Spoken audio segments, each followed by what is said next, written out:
नाही, मला तसं म्हणायचं नव्हतं सारी.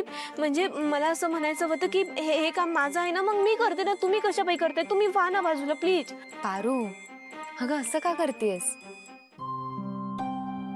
हे बघ, तू आत्ता फक्त स्पीच पाठ कर, इथे अजिबात लक्ष घालू नकोस.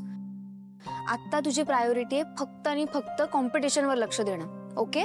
ही घरातली कामं, स्वयंपाक वगैरे सगळे आम्ही आहोत बघायला. तू अजिबात काळजी करू नको.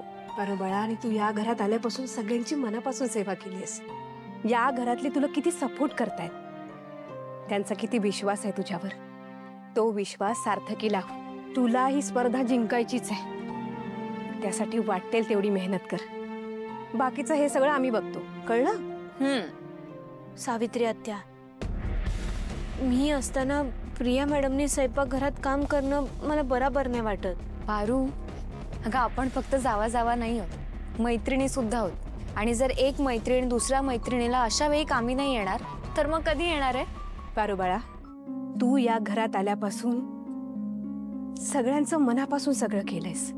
या कुटुंबाची काळजी घेतलीयस, कोणाला काय हवं काय नको ते बघितलंयस, सगळ्यांच्या आवडीनिवडी जपल्यास. पारू बाळा, आता ती वेळ आली स्वतःला सिद्ध करण्याची. या घरातल्यांनी तुझ्यावर दाखवलेला विश्वास सिद्ध करायची. आपण किती महिने झालं इथे काम करतोय. मला वाटलं नव्हतं की तुझ्या समोर एवढी मोठी संधी चालून येईल. पारू बाळा, या संधीचं जर तू सोनं करू शकलीस ना, तर या घरात काम करणाऱ्या प्रत्येक माणसाला तुझा अभिमान वाटेल. हा तुझा विजय नसून इथं काम करणाऱ्या सगळ्या माणसांचा विजय असेल. खरंच सावित्री आत्या, प्रिया मॅडम, तुमच्या शब्दांनी मला लई आधार मिळाला आहे बघा. तुमच्यामुळे ना माझ्या मनावरचं लई मोठं दडपण बाजूला झालं आहे. आता बघाच तुम्ही, तुमच्यासारखी माणसं माझ्या सोबत असली ना की मी अजिबात मागं नाही हटणार. मी ही स्पर्धा जिंकून दाखवणारच. That's like a good girl.